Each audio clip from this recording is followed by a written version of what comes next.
Hoje nós vamos tratar um assunto importante para aqueles que desejam fazer parte do povo do Eterno, o povo de Israel, e a maneira como isso acontece, como se dá essa situação. Nós vemos no mundo hoje um movimento muito grande de todos os meios religiosos na busca da cultura judaica, do ensino judaico, das tradições, dos preceitos. E o que é necessário fazer? Qual é a sequência de passos a se dar para se fazer parte do povo de Israel, para se obter uma legitimidade, para se entrar e para se colocar sob os cuidados do Eterno, o Deus de Israel? Então hoje nós vamos abordar esse assunto e é importantíssimo para você que deseja um contato mais próximo com Hashem, com Adonai, com o Eterno, o Deus de Israel.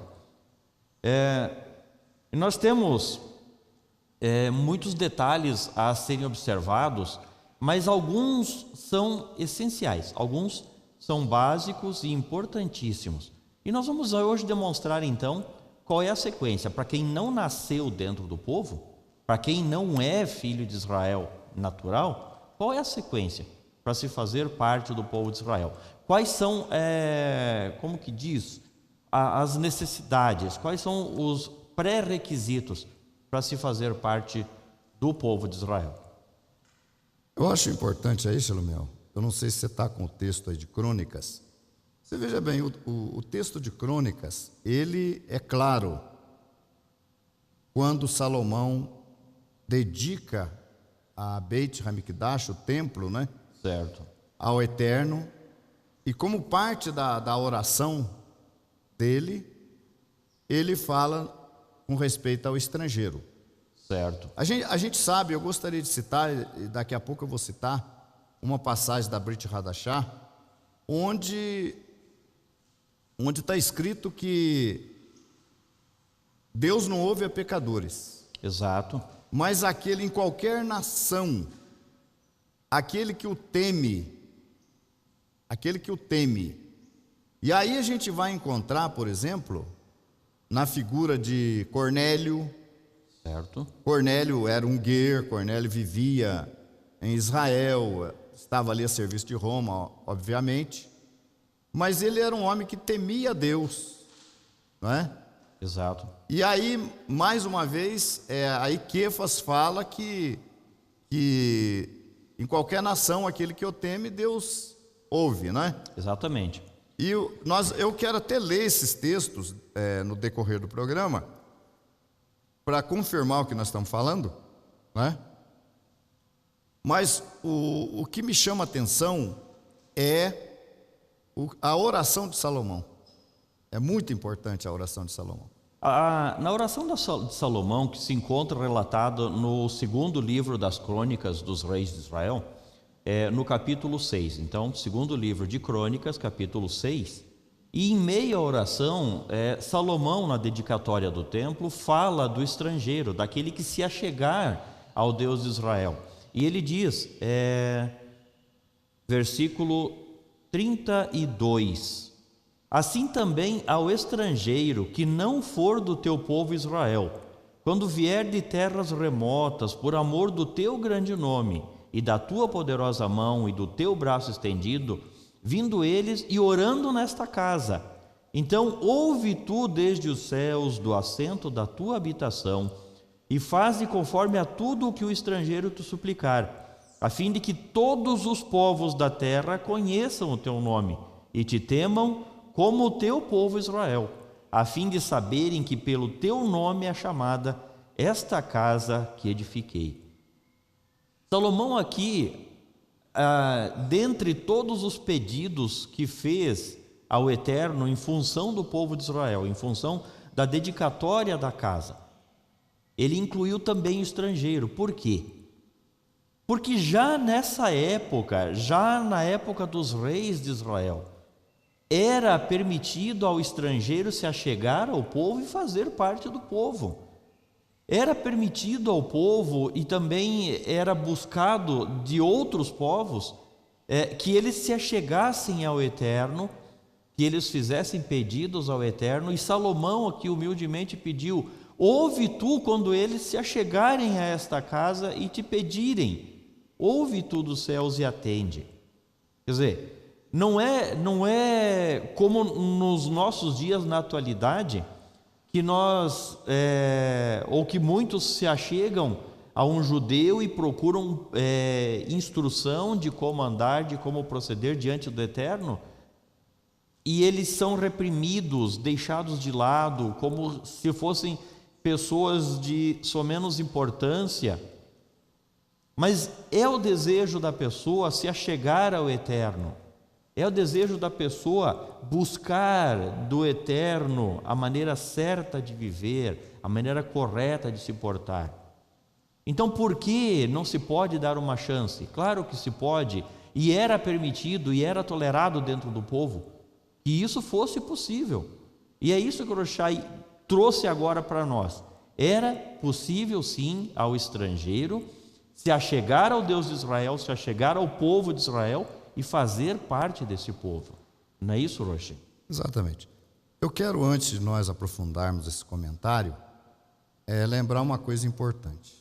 Hoje, o Estado de Israel sobrevive. Uma grande parte dos recursos do Estado de Israel hoje vem do turismo. Sim. Entendeu? Então são caravanas e mais caravanas que chegam lá diariamente. São muitas caravanas, muitas. Você tem aí, por exemplo, o movimento aéreo aí das companhias aéreas, não só a El Al de Israel, mas também as outras companhias que fazem voo para Israel, de todas as partes do mundo. Nós já tivemos o privilégio de fazer várias viagens para Israel, e você encontra grupos de chineses, de japoneses, de todas as partes da terra, americanos. No hotel onde nós ficamos hospedados, a gente toma café ali, janta, com diversas praticamente nacionalidades. Todas as pessoas ali, praticamente, são estrangeiros. E vieram fazer o quê? Vieram visitar a Terra Santa, como eles dizem, ou Israel. Então, uma grande parte dos recursos, das divisas que Israel tem, advém do turismo, né? E é claro que você tem que considerar também a tecnologia do nosso povo de Israel, os avanços, também o povo judeu que está fora de Israel. Então, Israel não depende só do turismo, né? Até, lamentavelmente, você tem lá a questão palestina. Certo. E eu digo lamentavelmente por quê? Porque se houvesse uma verdadeira paz entre os palestinos e Israel, o turismo também chegaria no território palestino. Então, o território palestino, ele perde muito, faixa de Gaza, aquela região ali, principalmente, perde muito com essa falta de segurança, esse clima de beligerância com Israel. Então, não há segurança para o turista não vai lá. Eu me lembro até que numa viagem, na primeira viagem que eu fiz, eu tive a oportunidade de ir a Jericó, e já na outra viagem que eu fiz, já não foi possível irmos a Jericó, por causa dessa questão aí de segurança. Certo. Então, esses lugares, esse território aí ocupado pelos palestinos hoje, teria muita chance de progresso se houvesse paz. Eles poderiam receber ali também todos os turistas. Eu creio que até alguns vão, mas nem todos vão. Mas o que eu quero dizer é o seguinte: uma grande parte da riqueza que o nosso povo tem se deve aos turistas. Uma grande parte dessa riqueza. Por outro lado, eu queria enfocar com você também, antes de nós aprofundarmos nessa questão aí, por que você poderia imaginar, qual é a razão de haverem turistas de todas as partes do mundo visitando Israel? Qual a razão?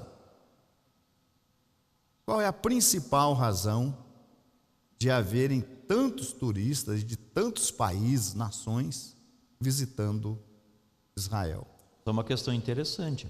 Uma questão interessante porque desde a época do Rav Yeshua, nós vemos ali que existia a peregrinação, e se nós formos buscar por esse ponto, desde que a Torá foi implantada, havia a peregrinação a Jerusalém por ocasião das festas. Com a dispersão do nosso povo, aí no primeiro século, então se tornou muito mais importante essa peregrinação, porque a dispersão do nosso povo mandou o nosso povo para longe da terra de Israel. E se faz importante essa peregrinação e a busca, o retorno à raiz, à terra, a busca pela origem das coisas. E nesse sentido, então, nós encontramos essa peregrinação, não só de judeus, não só de quem é parte do povo, mas de muitos que ouviram falar. E por isso, Roger, eu gosto mais do texto do primeiro livro de Reis, no capítulo 8, quando ele mostra aqui: e também houve ao estrangeiro a mesma oração de Salomão, mas daí descrita no livro de 1 Reis, o primeiro livro dos Reis, capítulo 8. E também houve ao estrangeiro que não for do teu povo Israel, quando vier de terras remotas, por amor do teu nome. Veja, por amor do teu nome. O estrangeiro não vai a Israel só e tão somente para visitar, para conhecer a terra. Mas veja bem, eu estou entendendo. Mas basicamente existe uma razão básica, sim, para ele ir. Existe. Você está falando por amor do teu nome. Existe, mas como é que ele tem amor ao nome do Eterno? Eu vou cutucar um pouco. Não, exatamente. Como é que ele tem amor? Como é que ele pode ter amor ao nome do Eterno ou à casa? Como é que ele pode ter isso? Aquele que ouviu, ele ouviu, de alguma maneira ele ouviu a respeito do Deus de Israel, a respeito do povo de Israel e do que Deus tem feito por este povo. De alguma maneira ele ouviu, e nós vamos chegar lá. Nós vamos nos encontrar nesse ponto. Como que nós chegamos, como que esse conhecimento se transferiu ou se espalhou para o mundo todo? Tá, nós vamos. Eu gostei da sua ideia, nós vamos chegar lá. Nós vamos chegar lá. Então, deixa eu ler aqui de novo, porque eu estava um pouco aqui, né? Então, aqui fala assim... o senhor vai ler em Crônicas, né? Crônicas. Eu vou repetir, né? O certo, verso 29 do capítulo 6 de 2 Crônicas. Toda oração e toda súplica que qualquer homem fizer... Qualquer homem... Interessante. Não apenas o judeu, o israelita.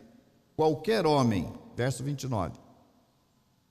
Toda oração e toda súplica que qualquer homem fizer, ou todo o teu povo Israel. Está vendo? Não é só o povo Israel. Exato. Também é todo homem, tá? Conhecendo cada um a sua praga e a sua dor, e estendendo as suas mãos a esta casa, para esta casa. O que Salomão fala? Ouve então tu dos céus, desde os céus, do assento da tua habitação. Quer dizer, muito embora a gente saiba que Deus é onipresente, Deus está em todos os lugares ao mesmo tempo, no entanto, as Escrituras falam que tem um lugar da permanência de Deus, que é os céus. Em outro texto diz que o céu é o seu trono, né? A terra é o escabelo dos seus pés, mas o céu é o trono dele. Ele fica nos céus, muito embora através do seu Espírito ele esteja presente em toda a parte, né? A presença, vamos dizer assim, integral de Deus seria capaz de destruir o homem. Sim. Então, o que nós recebemos, comparando, Shalomel, é como o Sol, o astro Sol. Ele está lá no espaço. Sim. No entanto, os raios, a luz e os raios, o calor dele, chega até nós aqui. Exato. Mas chega numa medida que nós podemos suportar. Imagine se nós nos aproximássemos do astro Sol, nós não veríamos. É interessante essa comparação. Então assim também é o Eterno. O Eterno, ele está nos céus, mas o seu poder, a sua luz, a sua influência, ela alcança toda a terra. Entende? Mas o assento dele, está escrito aqui que o assento da tua habitação, desde os céus, assento da tua habitação. E é lá ao lado de Deus, nesse assento da habitação de Deus, que está Yeshua, assentado. Certo. Ah, mas Yeshua não está presente? Está presente. Através do mesmo poder de Deus, ele se faz presente em todos os lugares. Onde estiver 2 ou 3 em meu nome, ali estou, né? Mas ele está assentado à direita de Deus, onde exerce um papel sacerdotal. E um dos escritores da Brit Hadashah fala que nós temos um advogado junto ao Pai. Qual é o papel do advogado? Defender. Né, a pessoa. Ele está assentado então à direita do Pai. Ele assumiu esse lugar na sua ascensão. Ele foi recebido nos céus, está escrito, e ele se assentou lá, de onde ele aguarda o momento que Deus tem para ele. Nós vamos, quem sabe tiver tempo nós vamos falar isso. Certo. O momento determinado pelo Pai, o momento que para o próprio Yeshua é desconhecido, para os anjos também é desconhecido, quando será esse momento. Ele aguarda o momento então de vir ocupar o trono messiânico e começar o seu reinado aqui na terra. Ele aguarda esse momento que pertence, esse tempo que pertence unicamente ao Pai. Mas então o texto diz: ouve então tu desde os céus, o assento da tua habitação, e perdoa cada um, conforme a todos os seus caminhos, segundo conheces o seu coração, pois só tu conheces o coração dos filhos dos homens, a fim de que te temam, olha aí, ó, a fim de que te temam, para andarem nos teus caminhos todos os dias que viverem na terra que deste a nossos pais. Agora, esse verso aqui esclarece mais ainda. O verso 32, eu estou lendo o segundo livro de Crônicas, capítulo 6, e agora o versículo 32. Assim também ao estrangeiro que não for do teu povo Israel. Isso é muito importante, gente. Não é do povo, é estrangeiro. É bom que a gente saiba que nenhum estrangeiro é do povo. Por isso que ele é chamado de estrangeiro. Por exemplo, uma pessoa que vem visitar o Brasil, vem fazer um turismo aqui, ele é estrangeiro. Ele só deixa de ser estrangeiro quando ele se naturaliza brasileiro. Até então ele é estrangeiro. Então, o estrangeiro não é brasileiro. O estrangeiro que está aqui no Brasil não é brasileiro. O estrangeiro que está lá em Israel não é judeu, não é israelita. Então o texto diz: assim também é o estrangeiro que não for do teu povo. Guarde isso na sua cabeça. Estrangeiro não é parte do povo. Mas vier de terras remotas, por amor do teu grande nome e de tua poderosa mão e do teu braço estendido, vindo eles e orando nesta casa. Olha, por amor, você enfatizou aí agora há pouco, por amor do teu grande nome, de tua poderosa mão e de teu braço estendido, vindo eles e orando nesse lugar. A gente que teve a oportunidade de estar em Israel, a gente vê que muita gente que vai a Israel, Selomel, a pessoa não é rica. Às vezes a pessoa tira lá uma economia que tem, vende de repente alguma coisa que tem, um carro, enfim, e vai a Israel. O que leva uma pessoa a esse sacrifício? O amor ao nome do Eterno. Exato. Não é uma mera curiosidade. Por mera curiosidade, a pessoa nem um turismo interno no Brasil ela faz por mera curiosidade, porque não quer gastar dinheiro. Sim. Mas para Israel a pessoa faz o que pode, o que não pode. Por quê? Por causa disso que está escrito aqui, né? Por amor do nome do Eterno, né? Agora, vindo essas pessoas e orando nesta casa, esse é outro detalhe importante. As visitas que vão a Israel, tem um lugar que elas não podem deixar de ir. Visitando Israel. Jerusalém, né? Jerusalém, mas não é só Jerusalém. Claro, Jerusalém. Ele estando em Jerusalém, ele vai no Monte das Oliveiras, sim. Ele vai visitar o parlamento, ele vai visitar os museus, mas tem um lugar que é fundamental ele ir. Cotelo, o muro. E o que é o muro? A casa de Deus. Exato, é a parte que restou, né? Da casa de Deus. Do templo, do Mishkan. E ele vai lá fazer o quê? Ele vai lá colocar o seu pedido, o seu agradecimento, muro. Fazer a sua prece. Então está aqui, ó, está escrito, né?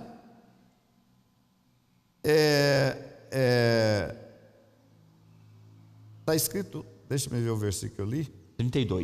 32, né? Que não for do teu povo Israel e tal. Vindo eles e orando nesta casa, no finalzinho do versículo. Vindo eles, né? E orando nesta casa. O que Salomão pede para Deus? O que ele pede? Verso 33. Então ouve tu desde os céus, do assento da tua habitação, e faze conforme tudo o que o estrangeiro te suplicar, a fim de que todos os povos da terra conheçam o teu nome e te temam como o teu povo Israel, e a fim de saberem que pelo teu nome é chamada esta casa que edifiquei. Agora você veja bem, vamos analisar por aqui. Partes, né? Por partes, né? Salomão pede para Deus ouvir a tudo que o estrangeiro suplicar. Então, veja bem, gente. Você está aqui no Brasil, você não vai a Israel, né? Ou seja, não tem esse direito de ter todos os seus pedidos, com certeza, atendidos. Não em face da oração de Salomão aqui, né? Não, você não tem. Quer dizer, poxa, mas eu não posso ir a Israel. Não, mas aí tem outro detalhe, que você não se aproxima do povo, aí vai entrar Isaías 56. Sim. Que necessariamente você não precisa ir a Israel.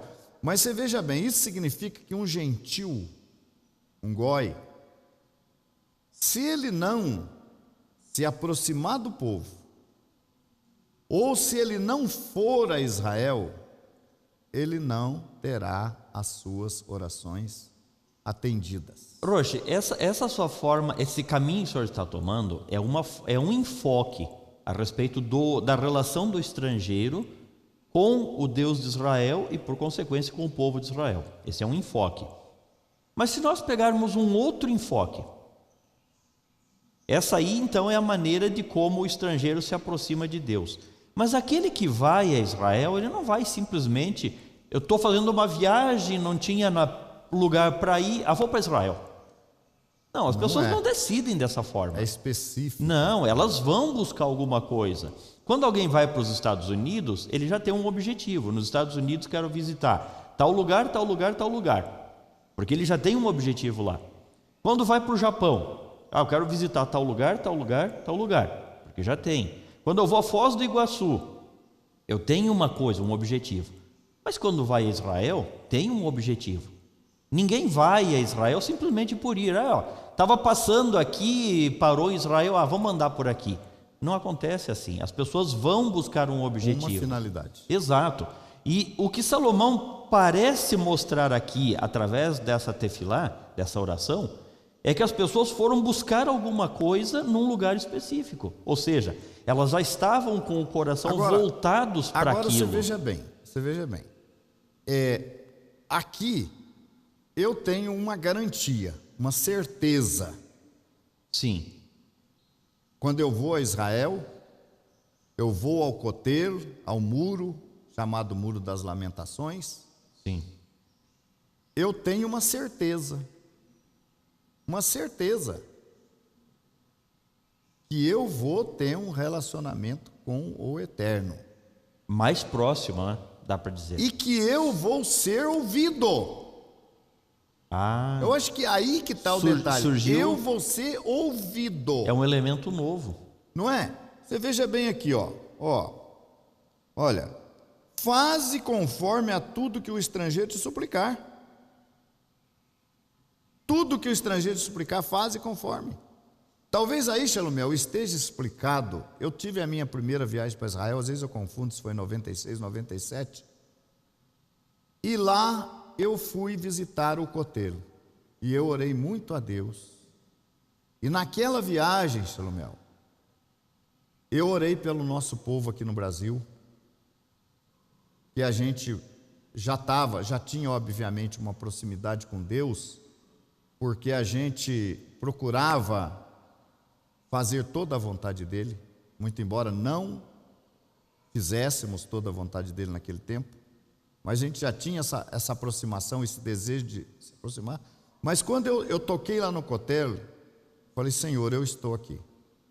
Mas eu não estou aqui sozinho, eu estou aqui representando todo aquele povo que está comigo, que está na nossa fé, que não podia vir aqui, que não pode vir. Eu estou aqui representando esse povo. Eu estou aqui apresentando a Ti esse povo e orando por esse povo. Então eu me considerei lá um representante. Certo. O que aconteceu? Nós tivemos, a partir de 2004, um processo acelerado de techuvá. Exato. Então isso significa, eu entendo, que o Eterno ouviu a minha oração. Ele ouviu. Certo. Tudo que eu pedi para o Eterno ali, no muro, Ele ouviu.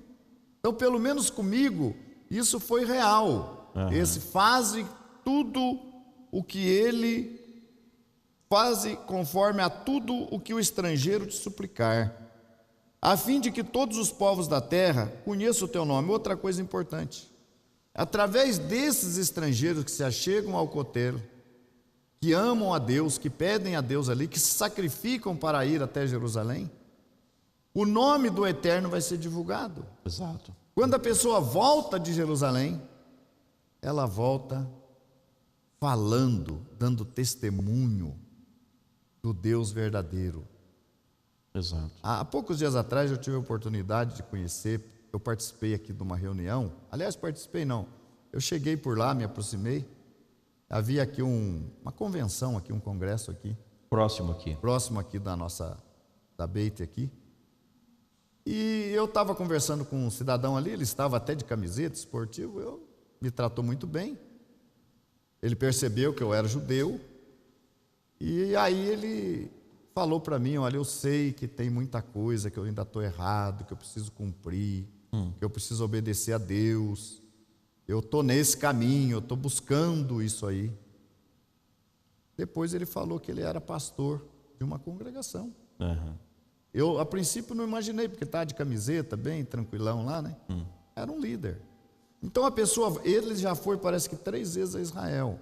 Então o que acontece? A pessoa vai lá e volta com uma carga, uma recarga espiritual muito grande. Exato. Mesmo não sendo judeu.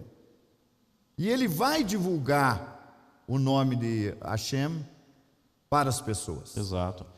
E é isso, e me dá a impressão de que era mais esse detalhe que Salomão estava buscando aqui, a fim de que todos os povos da terra conheçam o teu nome.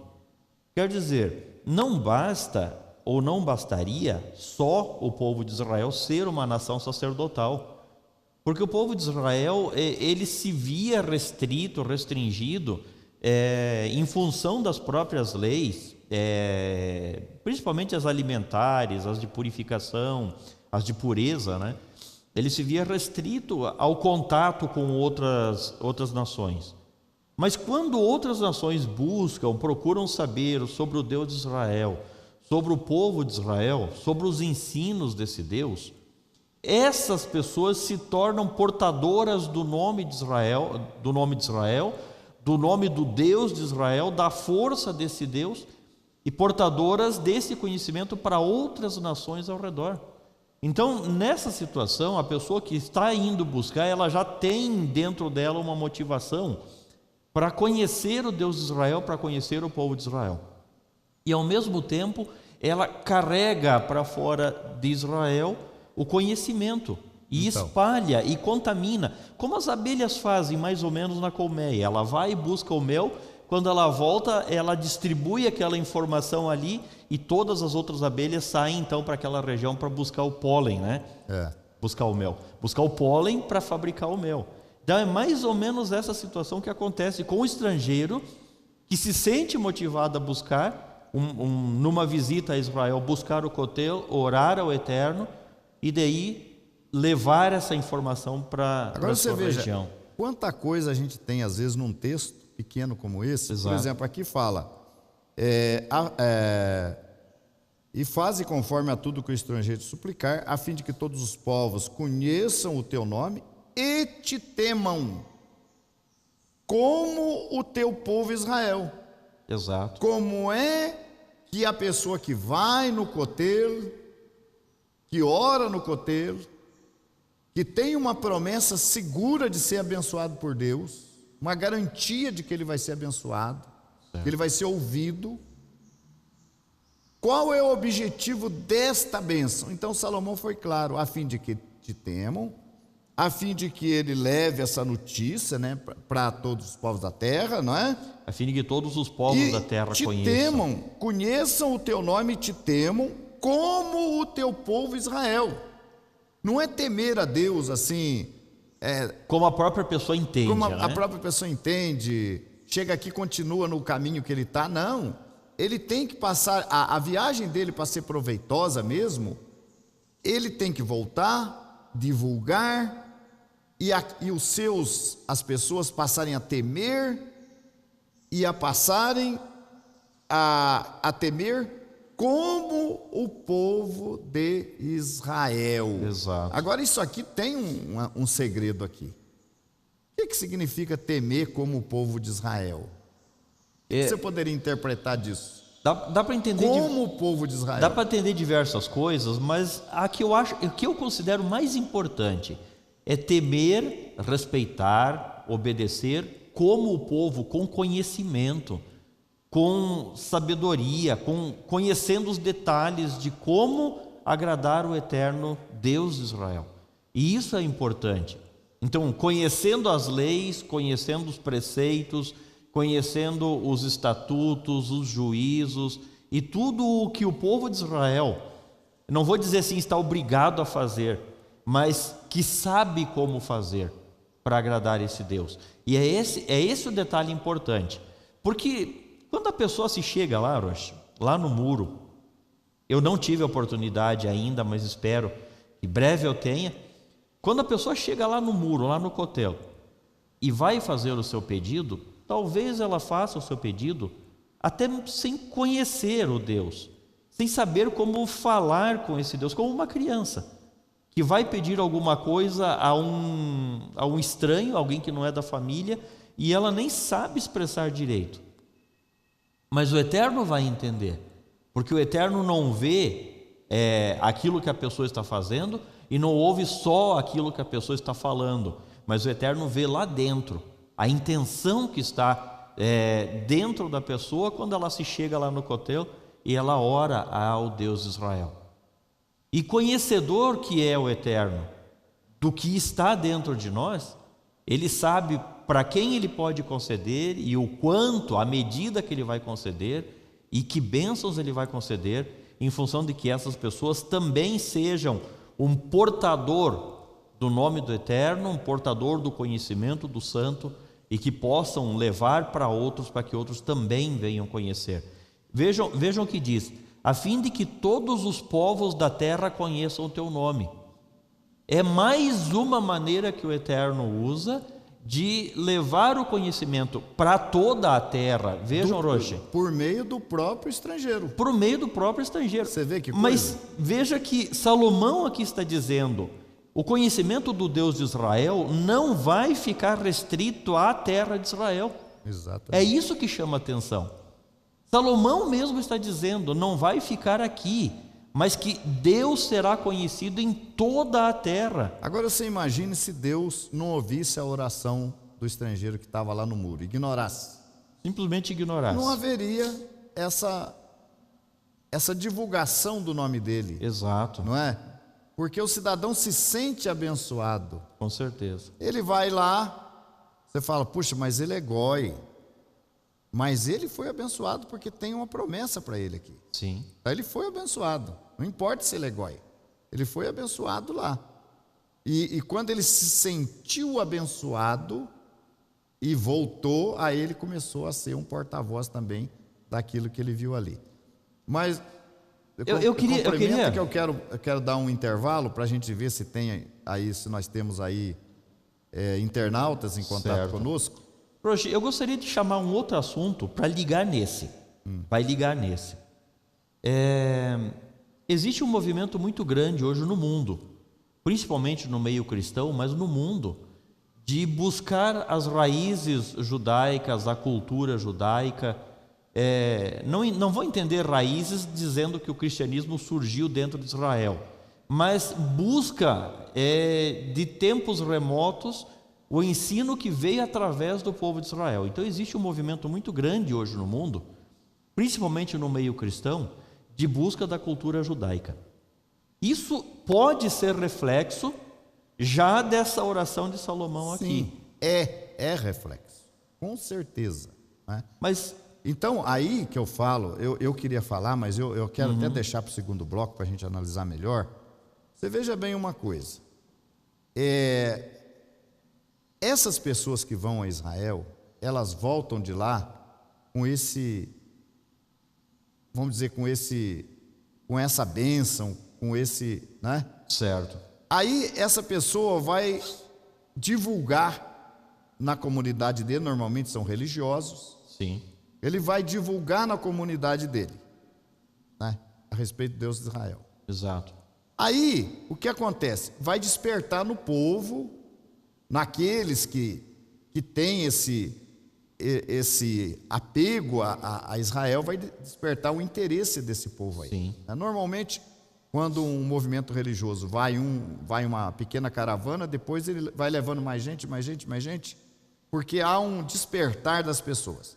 E isso faz com que boa parte dessas pessoas, Shalomel, comece a querer buscar pelas raízes judaicas.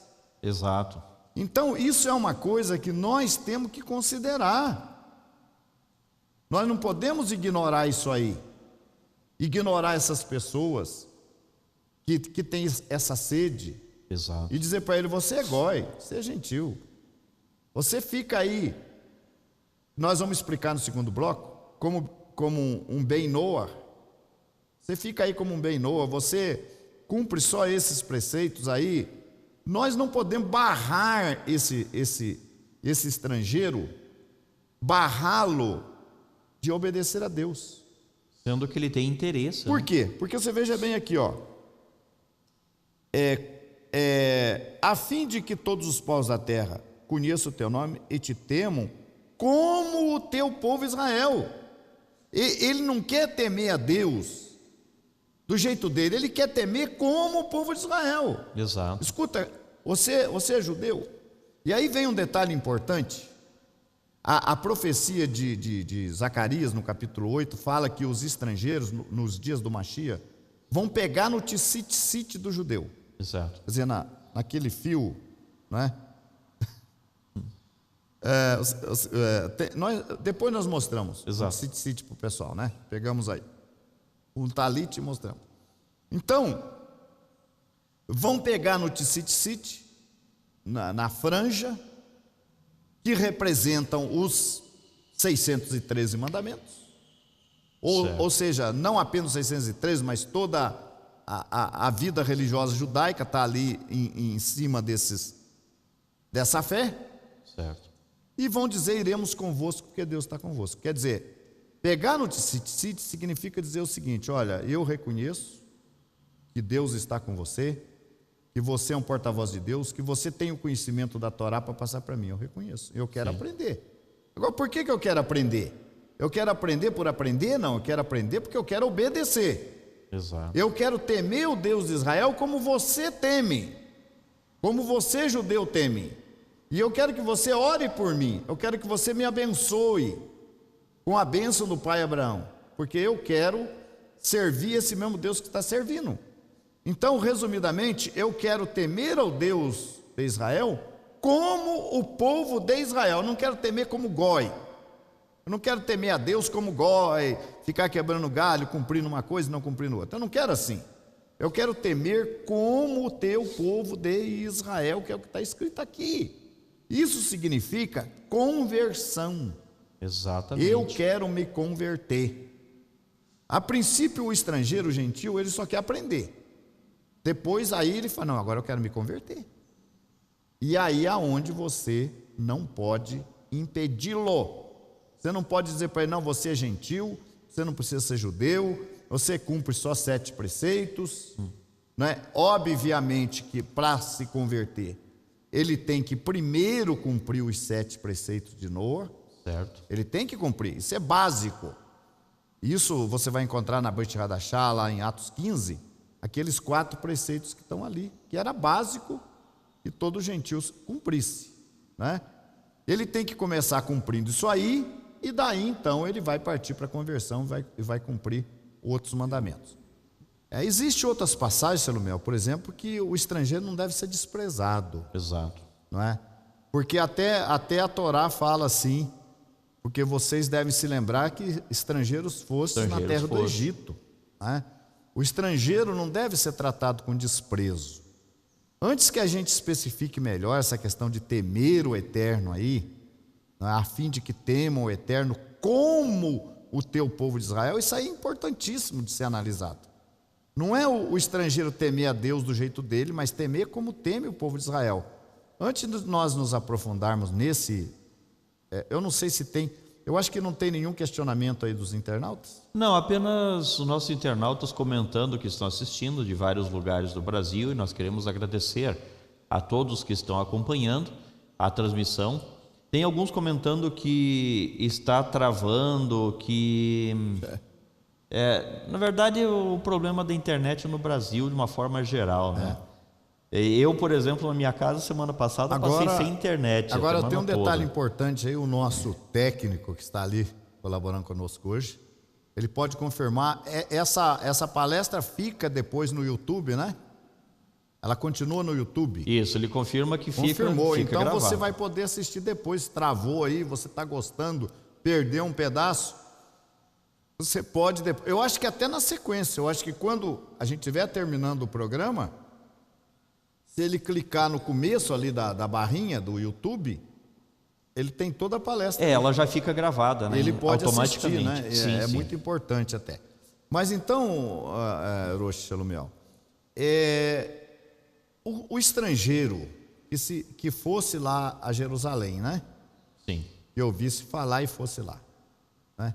Como é que esse estrangeiro, como é que ele ouviu falar? Como assim? Porque ele não foi lá em Israel assim, bateu a cabeça e resolveu ir em Israel, não é?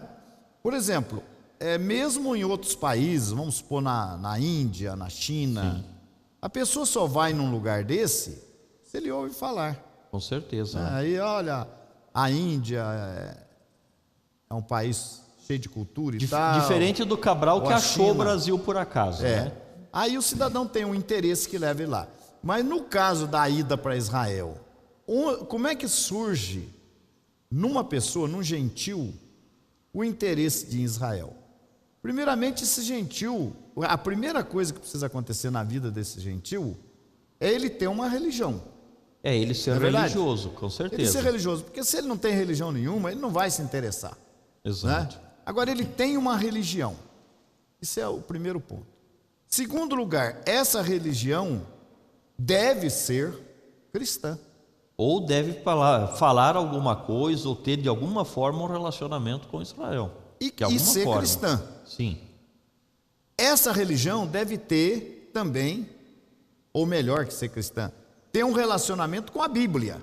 Sim. Hoje a gente sabe que a Bíblia está praticamente em todos os países do mundo, você tem a Bíblia. Com certeza. Então quem lê a Bíblia já toma um conhecimento. Então, de alguma maneira, as religiões que aí estão, elas prestam serviço. Elas prestam Ainda serviço. que indiretamente ou instintivamente, né? Além das religiões cumprirem um papel social, eu acho que é muito importante. Às vezes eu vejo na internet, no Facebook, nas redes sociais, pessoas atacando as religiões, postando foto dos líderes religiosos ali, denigrindo a imagem desses líderes, criticando, né? Hoje, eu ainda de madrugada, eu acionei lá a minha televisão e tinha um desses líderes com talite e com a quipá na cabeça, falando. Cristão. Líder Do cristão. movimento aqui do Brasil, movimento grande aqui no Brasil. Certo. Então eu fiquei ouvindo um pouco o que ele estava falando ali, né? Então, eu não gosto que as pessoas desrespeitem os líderes religiosos. Não gosto. Primeiro porque desrespeitar, falar mal, atacar uma religião, atacar um líder. Ah, mas ele pega dinheiro do povo. Ele pega dinheiro do povo porque o povo quer dar. Ninguém é obrigado a dar. Ele não encosta um revólver no peito da pessoa e pega o dinheiro. A pessoa dá o dinheiro porque quer dar, né? Certo. Porque reconhece naquele líder algum valor, alguma coisa importante do que ele está ensinando. Muitas dessas pessoas abandonam as drogas, os vícios, muitos casamentos que são anulados, eles retomam o seu casamento, reconstituem a família através dessas religiões. Então elas prestam um serviço social bom para a sociedade, independente da bandeira, né? Eu já vi, por exemplo, aquele movimento Hare Krishna, eu conversando com uma pessoa no semáforo, ele falou para mim, olha, a gente dá lá uma comida para os pobres, uma sopa para os pobres. Isso é um trabalho social. Sim. Né? Não é uma religião cristã, mas está prestando um serviço social. Exato. Aí eu parabenizei ele. Falei, vocês estão de parabéns por esse trabalho que estão fazendo. E assim, mesmo as religiões de cunho, digamos, espírita, essas coisas, elas prestam um relevante serviço à sociedade. Então, eu não vejo por que a gente ficar puramente de uma forma prepotente criticando as religiões ou seus líderes. Exato. Mas o cidadão que vai a Jerusalém, ele normalmente está numa dessas religiões. E aí, pelo conhecimento básico que ele tem ali, pelo contato com a Bíblia, ele vai a Jerusalém. Então, de alguma maneira, o nosso povo deve também a essas religiões alguma coisa que eles estão fazendo. Com certeza. Para levar, para manter esse turismo, vamos dizer. Mas já... Não é verdade? Já fruto daquilo que Salomão, na dedicação do Mishkan, Aí lá, Apocalipse fala, sai de Babilônia, povo meu, sai dela, povo meu. Isso. Mas lá dentro de Babilônia, muitas vezes, que ele ouviu falar de Deus. Ou que ele teve o primeiro contato. Então ela está sendo usada como Nabucodonosor. Ele não foi usado para fazer um serviço para Deus? Foi. Ciro também, não. né? Então, quer dizer, Deus chegou a chamar até Nabucodonosor de meu servo. Porque naquele momento ele era servo. Sim. Ele prestou um serviço para o Eterno, né? Hoje, no meio judaico, quando alguém que não é do povo tenta se aproximar, no meio judaico tradicional, os líderes determinam apenas que as pessoas cumpram as leis de Noé. As 7 leis de Noé. E entre elas, não matar, não roubar, fazer o bem ao próximo e tal. Eu tenho aqui. Reconheça que existe apenas um Deus. É o primeiro mandamento das 7 leis de Noé.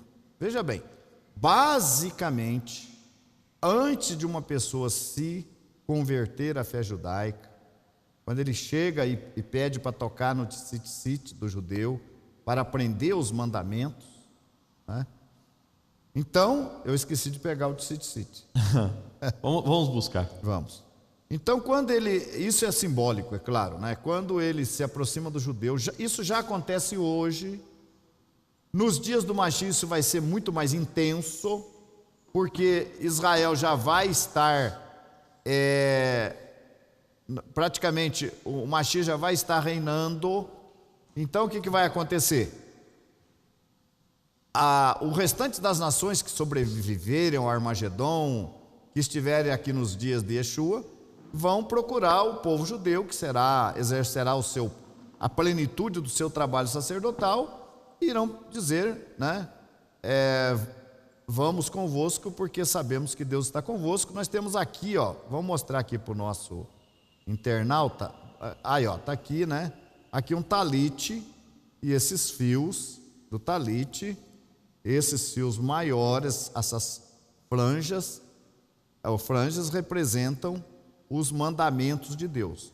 Mas ao mesmo tempo, ter o contato, no caso, no simbolismo da palavra, pegar na franja dos vestidos de um judeu, significa dizer para ele, olha, me fale da sua fé, do seu Deus, me fale da Torá, me ensine a Torá. E quando ele está pegando no... Isso já está acontecendo hoje, vai Sim. acontecer mais intensamente nos dias do Mashiach. Mas o simbolismo, Roshi, quando ele pega na franja, quer dizer, ele já está interessado no preceito, na forma de agir. Como eu chego lá? Como eu consigo praticar aquilo que Deus quer para a minha vida? Como que eu faço? Qual é o meio? Qual é o procedimento que eu devo seguir? Então, quando ele pega na franja, que ele poderia pegar lá no canto do paletó, por exemplo. Não, mas ele pega na franja. Não teria nenhum símbolo, né? Se ele pegar não teria no paletó, nenhum símbolo. Ele simplesmente está seguindo. Agora, na franja... Agora já é mais específico. Exatamente. Então, nesse sentido, quando ele pega na franja, ele quer saber o então, que hoje, que ele tem que fazer. Hoje, estas milhares de pessoas que compõem hoje, muitas vezes, o judaísmo messiânico. Porque o judaísmo messiânico é o seguinte, na verdade, judeu é só o que é judeu de sangue, que está lá, que creu em Yeshua. Os outros são gentios, seriam gentios messiânicos, né? Isso. Mas, na verdade, esses gentios que estão lá dentro do judaísmo messiânico, eles estão ali porque eles querem aprender.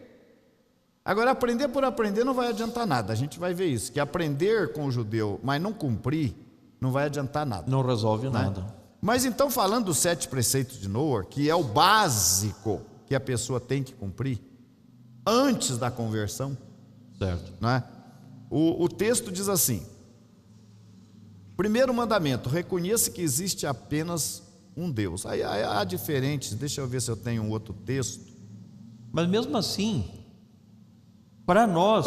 creia em um Deus, não sirva aos ídolos. Certo. Aqui tem até uma explicaçãozinha. Não sirva aos ídolos. Nós não vamos hoje entrar em detalhe de cada mandamento aqui. Segundo mandamento, não blasfemar o nome de Deus, respeitar o nome de Deus e louvá-lo. Aí existe uma série de coisas, né? Certo. Terceiro mandamento, não roubar, respeitar os direitos e propriedades alheios. Quarto mandamento, não matar, respeitar a vida humana. Quinto mandamento, não cometer adultério ou não praticar as relações sexuais ilícitas. Exato. E aí entra a questão da tahará hamispará, a pureza familiar. Aí começa a complicar para o gentil, esse preceito já é mais complicado para ele. Porque, por exemplo, se esse gentil, ele tem que se converter se ele é casado com a esposa. Certo. Ou se é o marido, se é a mulher com o marido.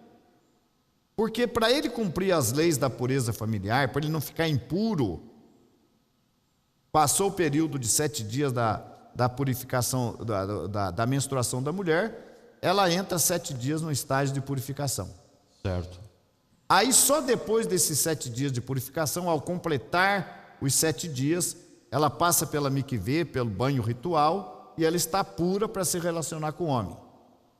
Se isso não for cumprido, tanto ela como o homem ficam impuros o tempo todo, o mês inteiro, o ano inteiro, a vida inteira, impuros. Certo. Então esse preceito já é um pouco mais complicado para um estrangeiro cumprir. Esse das relações sexuais, né, ilícitas, ele se abster desse tipo de coisa. Então, por isso, é recomendado que se converta o casal, ou no último caso, que um concorde em fazer tudo para que o outro possa seguir sua fé. Certo. Né? O 6º mandamento é cumprir as leis do país, não é? É buscar a justiça. E o sétimo mandamento, que eu também considero bastante difícil: não coma um membro de um animal vivo. Em alguns lugares diz não comer o sangue. O sangue é a vida. Certo. Não é? Por sinal, ontem a gente fez uma palestra sobre isso, esquecemos de mencionar a questão do sangue. O sangue é a vida.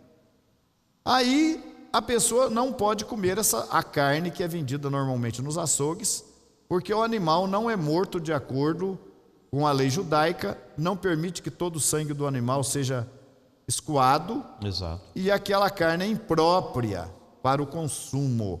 É como se ele estivesse comendo animal vivo.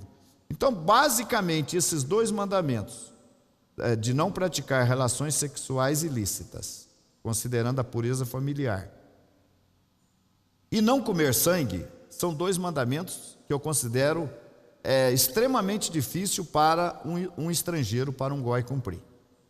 No entanto, se ele cumprir, agora ele está pronto para a conversão. Agora nós não podemos negar a conversão para ele. Certo. Não, você fica só nesses 7 preceitos. Não, ele cumpriu preceitos extremamente difíceis para ele. Certo. Entendeu?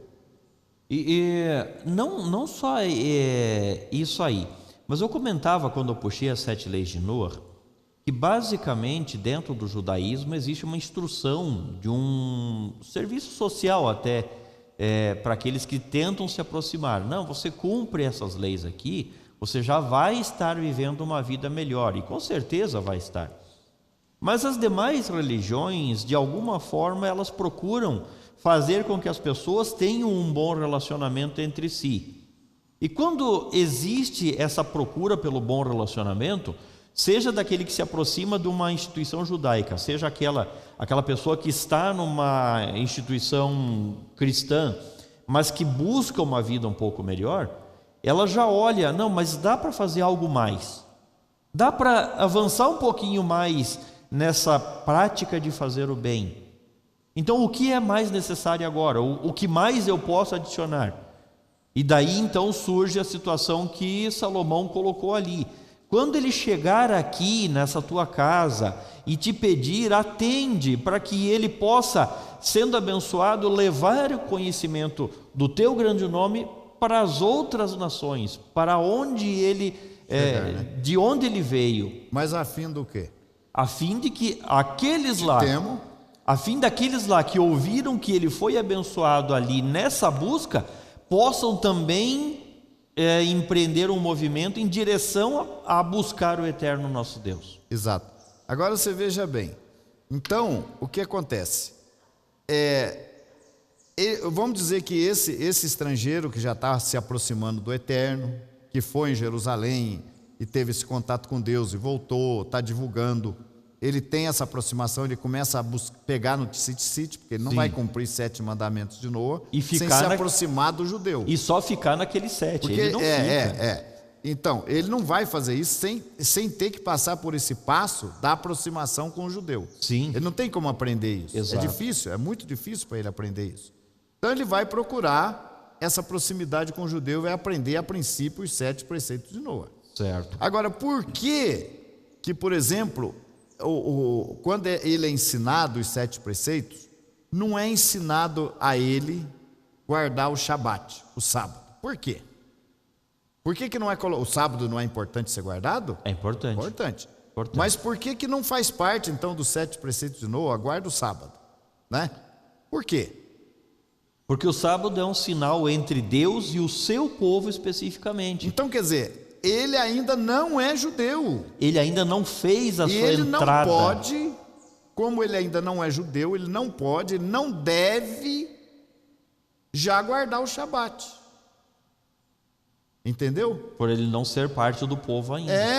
Por que você vai ter um sinal? Eu sempre uso esse exemplo. Por que você vai vestir uma farda de policial se você não é policial? Não está autorizado. Você pode, né? até estar estudando aí numa academia para ser um policial. Certo. Você vai preencher todos os requisitos para ser um policial, mas você não pode vestir farda ainda. Exato. Você só pode vestir a farda quando você se tornar um policial. Ou a mesma situação do estudante de direito. Com todo respeito, tem muitos religiosos que guardam o sábado. Tá? Sim. Eu louvo eles, por guardarem o sábado. Só que não adianta nada ele estar guardando o sábado. Primeiro porque ele parou no meio do caminho. Ele não cumpre os 7 preceitos de Noa, ele não cumpre esse preceito das relações sexuais ilícitas e não cumpre o de não comer sangue. Ele não cumpre esses 2, né? Certo. Mas ele guarda o sábado. Ele não come carnes imundas, mas come carne com sangue. E ele não observa a pureza familiar, se envolve com a mulher até no período menstrual, ele se envolve. Certo. Então ele não está dentro dos 7 preceitos de Noa. Mas daí ele começa a guardar o sábado. Então o que eu posso dizer? É louvável porque ele tem esse apego aí ao preceito, mas não tem nenhum valor para ele, porque ele não vai tirar nenhum proveito disso espiritualmente, está guardando o Shabat. Exato. Então a essas pessoas que já guardam o Shabat, que não comem carnes impuras, mas que ainda comem o sangue, que ainda se envolvem em relações sexuais ilícitas, eu recomendo a que cumpram os outros preceitos de Noa e que partam para a conversão. Nesse que caso, não seja também a nós que estamos na liderança, que a gente não feche a porta para essas pessoas, mas que abra. Olha, você quer cumprir a Torá mais do que você está cumprindo? E, coitado, não está cumprindo talvez 4 mandamentos de Noa, e olha lá ainda, né? Bom, nesse caso, nós podemos dizer então que a pessoa passou do primeiro patamar e está cumprindo alguma coisa que está no segundo, mas sem ter saído ainda do primeiro patamar, ou Exato. seja, ela teria que estar plena ali naquele patamar para depois adicionar elementos do segundo patamar, que seria já um processo de conversão. Quando ela passaria então a obedecer com mais profundidade, com mais perfeição, por assim dizer, os preceitos, os demais preceitos, para então iniciar o processo de entrada no povo, que a princípio parece ser o objetivo dela. Quando ela começa a pegar no tzitzit, ou seja, conhecer os preceitos, e ela começa a praticar, ela deveria estar engrenada em um processo de conversão, e não ainda naquele primeiro patamar, que é o de cumprir as 7 leis de Noa. Então é esse o ponto. Ou seja, a pessoa estudante de direito começa a advogar em juízo, mas ela não está ainda habilitada para fazer aquilo. Então ela está ilegal. Lá na frente o advogado, o juiz vai perguntar, vai dizer para ela, mas você não está habilitado ainda? Você está tentando fazer alguma coisa que não é da tua alçada. E é nesse aspecto aí que as pessoas empenham esforço, elas empregam esforços para fazer alguma coisa que elas não estão habilitadas ainda para fazer. Um exemplo é a guarda do Shabat. E tem um detalhe, mesmo as pessoas que guardam o Shabat, eles não guardam o Shabat corretamente. Também. Como na questão da abstinência alimentar, também eles não fazem corretamente. Exato. Não é só pela questão do sangue. Eles comem outros alimentos que contêm impureza, como o caso, por exemplo, da gelatina. Sim. Que contém impureza, que são feitas do mocotó de animais como o porco, né? Então ele acaba, de alguma maneira, nem aquele que ele julga que ele está cumprindo, ele não está cumprindo corretamente. Exato. Eu me lembro de um amigo meu, isso muitos anos atrás, que ele foi para os Estados Unidos, e lá chegando ele teve acesso a uma comunidade judaica, ou a um judeu, um rabino, e ele falou para o rabino que ele guardava o sábado, sabe? Aí o rabino falou para ele, você não precisa guardar o sábado. Você não precisa. Por que você guarda o sábado? Você não é judeu. Uhum. Então, quer dizer, ele não entendeu aquilo, ficou, mas por quê? Poxa, eu estou guardando o sábado. Então, hoje é bem claro, porque você não é judeu, e o sábado é dado para o povo judeu, para identificar o povo judeu. Exato. Que não só identifica o povo judeu, mas identifica a relação dele com o verdadeiro Deus também. E é para isso, né? Sim. É um sinal entre mim e vós, para que saibais que eu sou o Senhor vosso Deus. É mais ou menos uma questão, Roche, de a pessoa ter o nome da família para fins de uma herança. Quer dizer, a pessoa ainda não tem o nome da família e já está lá se comportando como se fosse da família. E daí a finalidade, claro, é buscar a herança da família.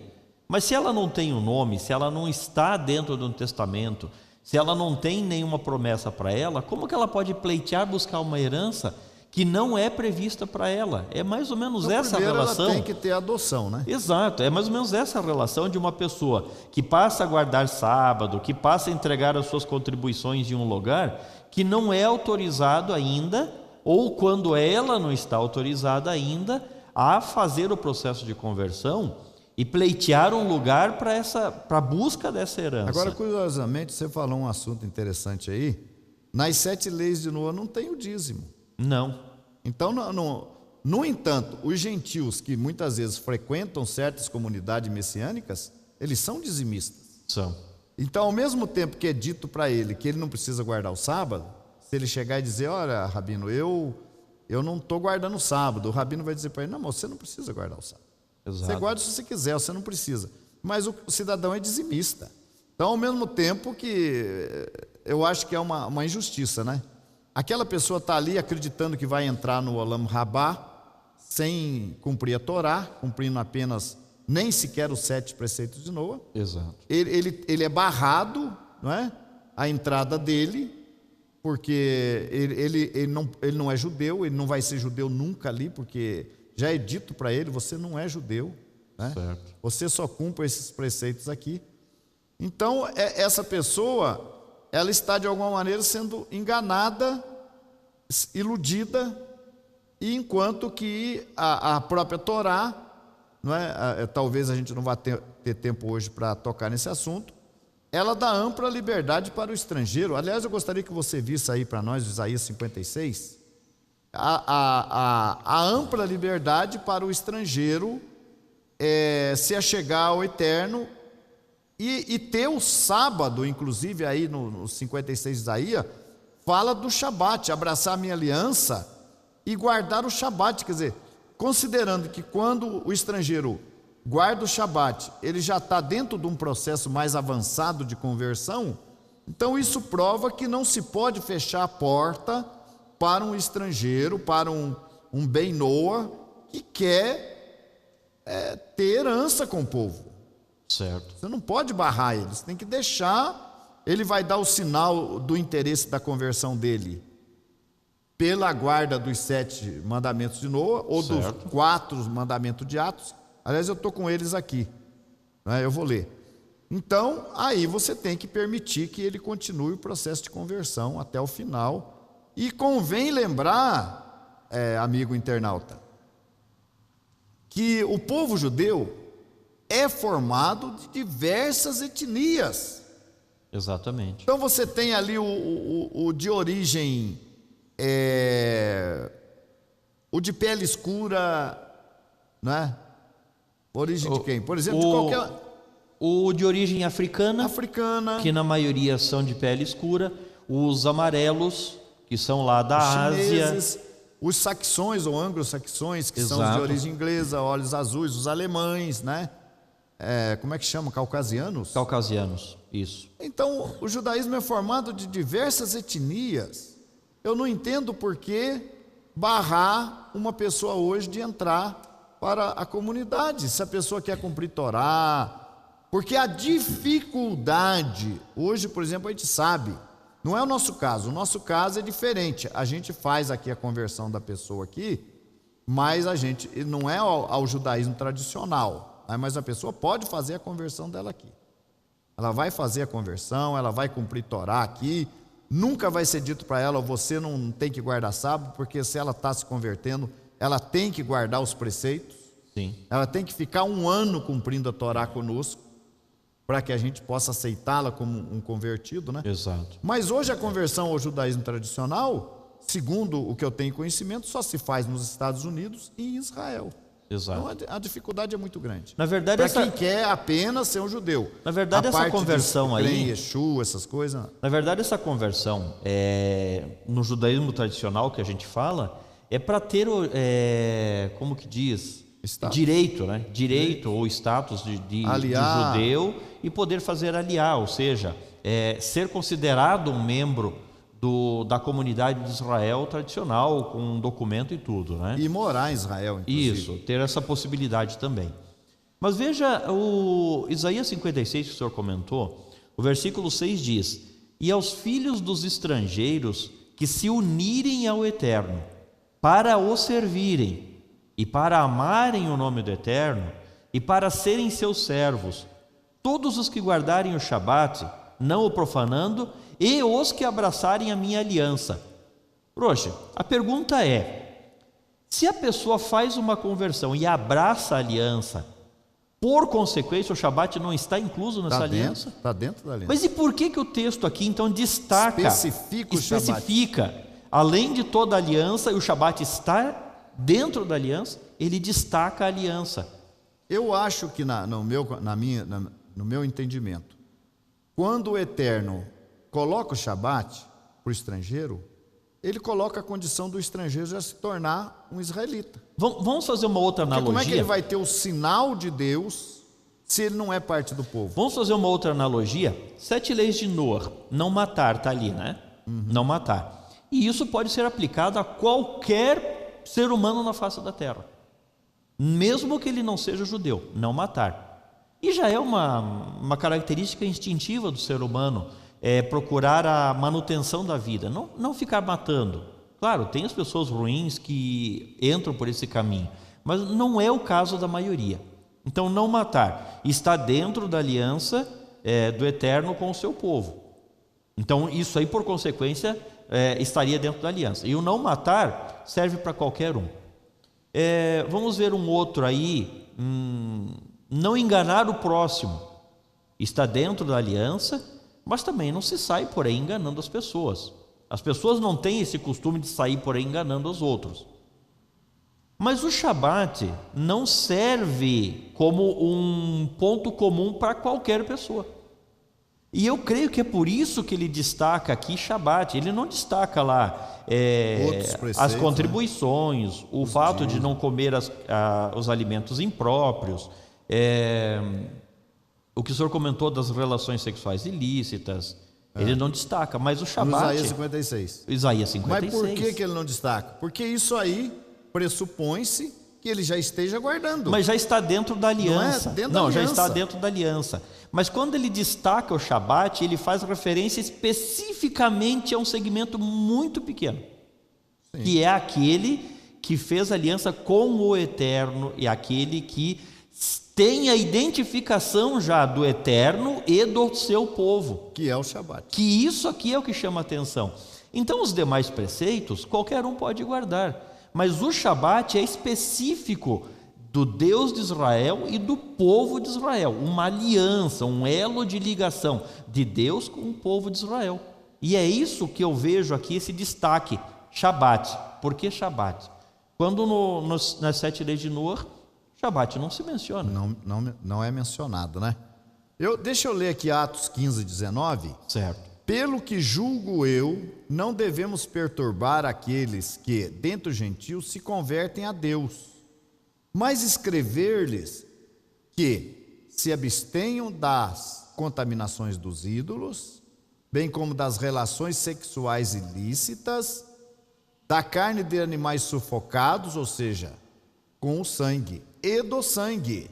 Então, quer dizer, veja bem, por que não se deve perturbar aqueles que dentro dos gentios se convertem? Porque alguns da congregação do primeiro século já estavam impondo a circuncisão para os gentios que estavam chegando naquele momento. A gente sabe, por exemplo, que a circuncisão praticamente é o último passo que a pessoa dá. O pai Abraão, por exemplo, era gentil. Ele serviu a Deus cerca de 25 anos. Certo. No final dos 25 anos foi que Deus impôs a ele a circuncisão como um sinal para sempre. E ali passou a se considerar, então, Abraão como parte dessa nação sacerdotal. E no entanto, aqui em Atos 15, a disputa ali, a questão ali naquele concílio ali de Jerusalém entre os apóstolos de Yeshua, era porque algumas pessoas estavam impondo a circuncisão já de cara para o gentio que estava se convertendo, quando essa é a última parte, e fala até porque Moisés tem em cada cidade, desde os tempos antigos, os que pregam nas sinagogas, onde é lido todos os sábados. Então, na sinagoga ele vai aprender essas coisas aí, inclusive a circuncisão. Todos os preceitos, né, por assim dizer, da aliança. E o processo de conversão também. Agora, então, só o Isaías sim. 56, ele não, o que eu quero enfatizar é que não se pode tirar o direito da conversão do estrangeiro. Quando eu falo, por que eu falo estrangeiro? Eu não gosto de falar do gentil, porque o gentil tem que dar esse passo. Ele tem que, de alguma maneira, comprar uma Bíblia, ler uma Bíblia, entrar para uma religião. Ele tem que pegar esse caminho da aproximação. Ele tem que ter uma predisposição já para isso. Aí ele vai né? caminhando nessa direção, se aprofundando na Bíblia. Aí um outro, já com mais condições, vai a Israel. Então ele vai caminhando nessa direção aí, não é? Então ele se torna um estrangeiro. Então, digamos, por exemplo, uma pessoa que vem aqui na nossa comunidade, ele liga para cá e pede para nós: olha, eu quero visitar aí a sinagoga, eu posso ir? Normalmente a gente permite que venha. A partir do momento que ele começa a frequentar conosco aqui, ou aqueles que não podem frequentar conosco fazem esse relacionamento pela internet conosco, certo. Ele já está se tornando um estrangeiro. Ele sai de gentil para um estrangeiro. Ele está se envolvendo com a nossa comunidade. E como ele está se envolvendo, ele é um estrangeiro. Enquanto ele está lá fora e não quer saber de nada, ele é um goi, é um gentil. Não tem nada a ver. Mas quando ele começa a se interessar, ele se torna um estrangeiro. Estrangeiro, eu gostaria só fazer uma parte aqui. A diferença entre um goi, uma pessoa das nações, e um estrangeiro em relação ao povo de Israel. O que nós podemos dizer aí, nesse sentido?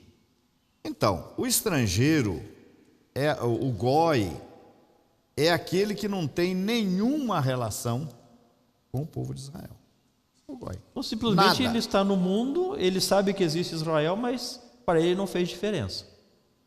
Então, agora, o estrangeiro é aquele que começa a se envolver. Ele começa a ter um envolvimento. Então, porque isso é claro, no sentido mais amplo, porque Sim.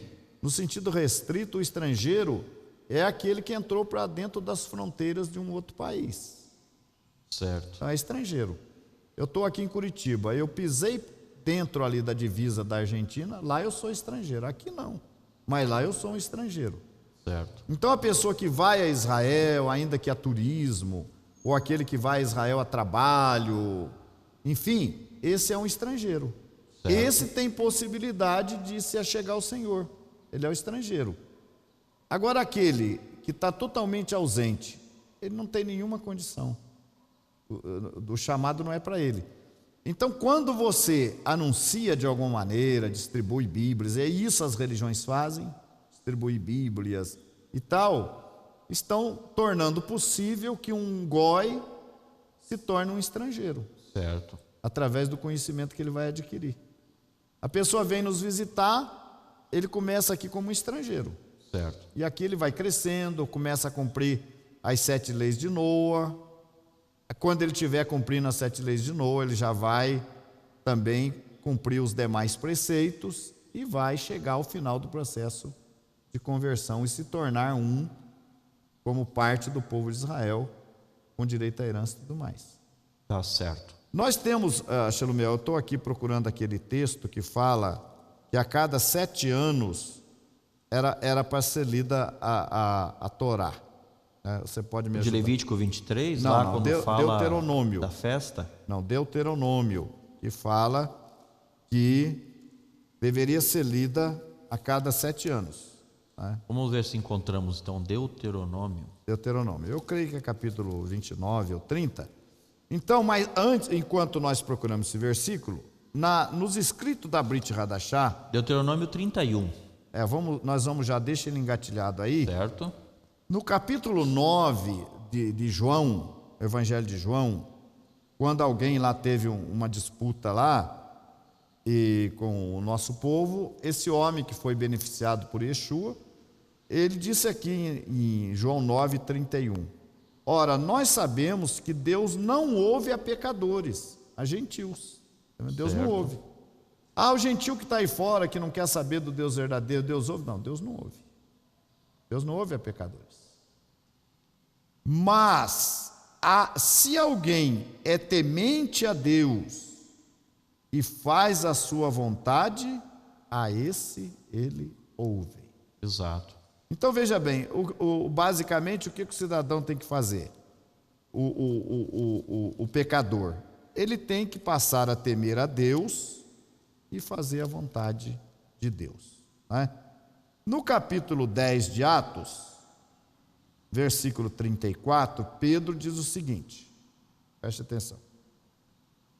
E abrindo Pedro a boca, disse: reconheço por verdade que Deus não faz acepção de pessoas, mas que lhe é agradável aquele que, em qualquer nação, o teme e obra o que é justo.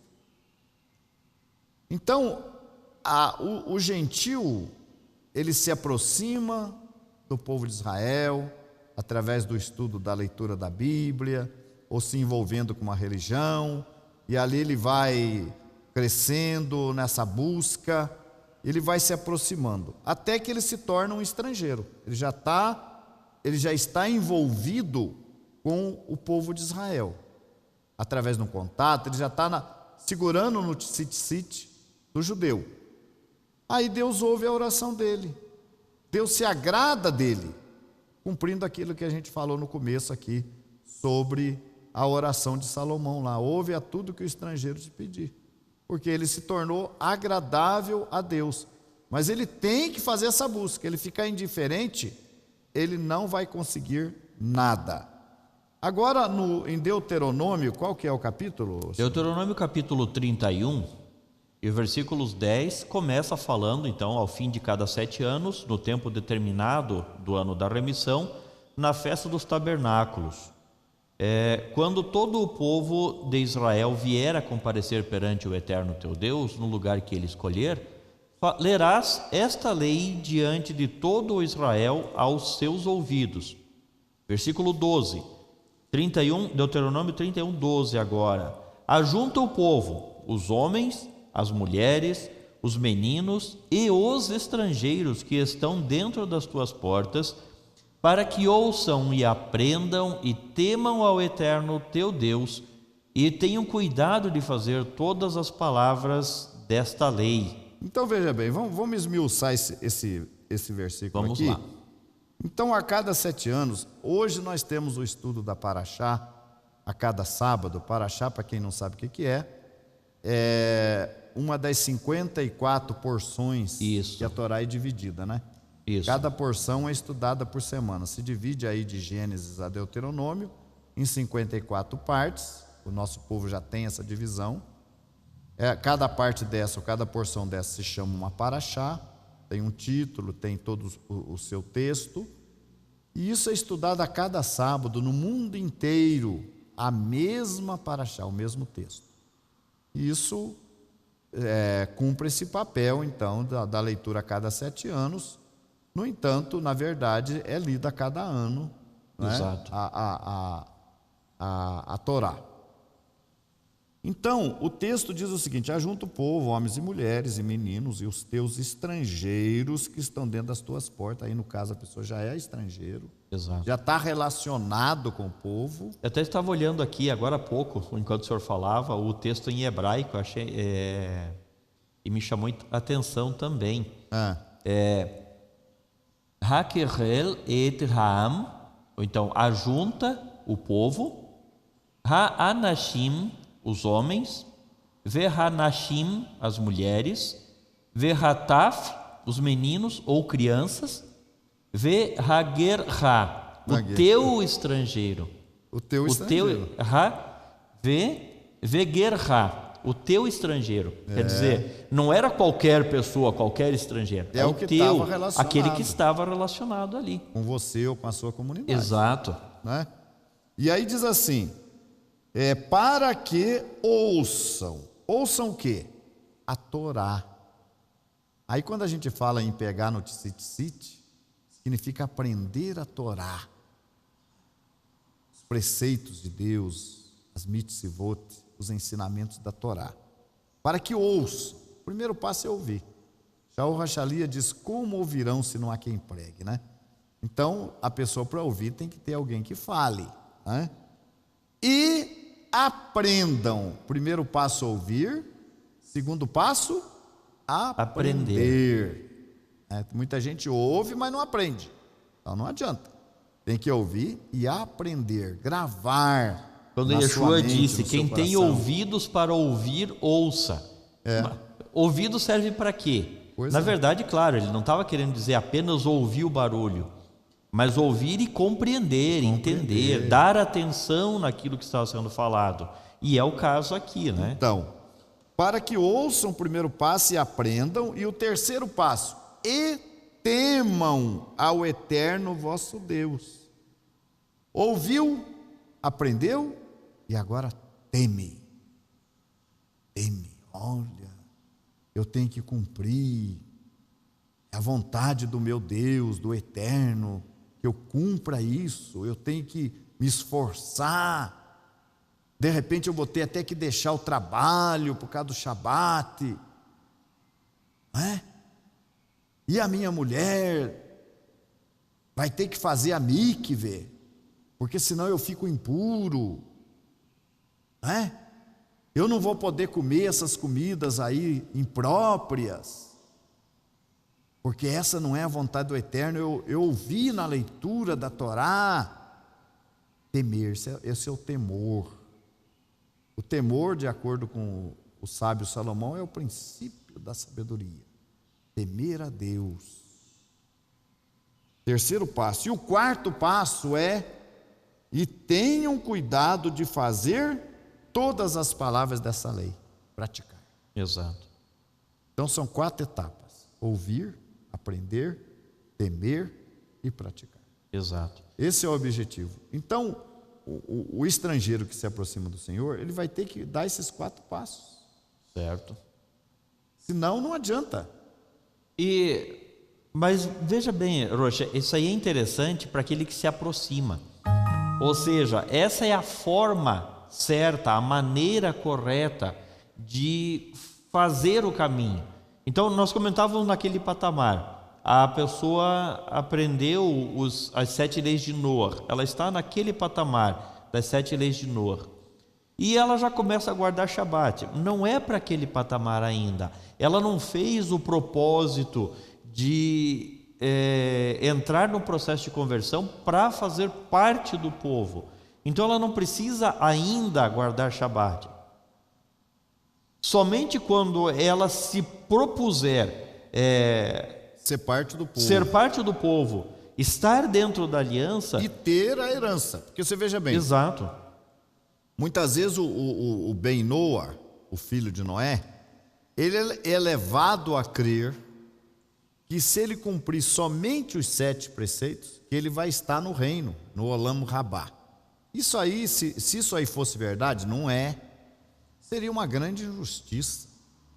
Então Deus constitui um povo, a nação de Israel, uma nação sacerdotal, um povo sofrido, exato, que tem que cumprir 613 mandamentos, halahá, ensinamentos, enfim, para esse povo herdar o reino.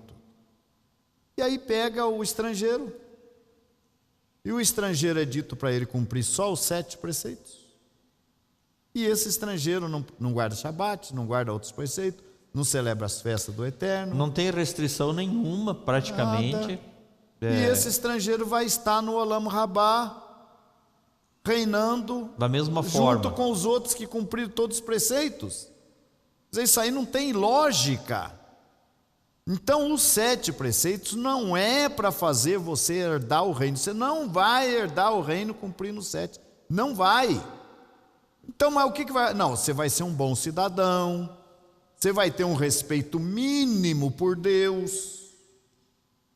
Ah, não guarda o sábado. Então, você já não guarda o sábado, então você não tem o sinal de povo, você não tem. Então você não vai entrar no Olam Rabá. Certo. Você não vai estar nos dias do Mashiach, você não vai ressuscitar. Você vai ser um bom cidadão. É o que eu falei. As religiões prestam um grande serviço social. Isso é bom. Imagine se não existissem as religiões, o que esse mundo virava? Uma Sodoma e Gomorra.